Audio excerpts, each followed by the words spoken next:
हरि ही ओम। जय श्री कृष्णा।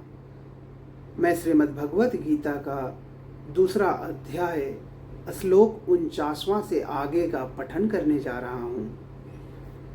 दूरेन हावरम कर्म बुद्धि योगा धनंजय बुद्धौ शरणं न वीक्ष कृपणा फल हेतवः। इस समत्व रूप बुद्धि योग से सकाम कर्म अत्यंत ही निम्न श्रेणी का है।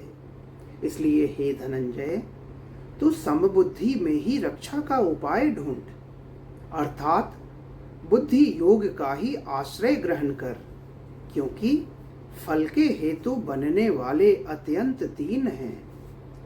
बुद्धि युक्तो जहातीह उभे सुकृत दुष्कृते तस्मादोगाय युज्यस्व योगः कर्मसु कौशलम्।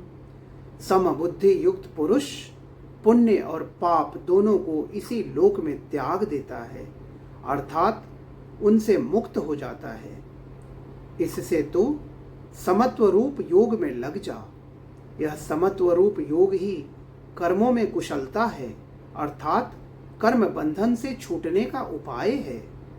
कर्मजं बुद्धि युक्ता ही फलम त्यक्त्वा मनीषिणः जन्म बंध विनिर्मुक्ता पदम गच्छन्त्यनान्मयम्।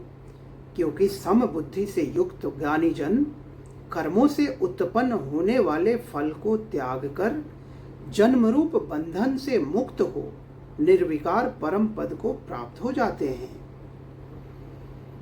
यदा ते मोह कलेलम बुद्धि व्यतितरिष्यति तदा गन्तासि निर्वेदम श्रोतव्यस्य श्रुतस्य च।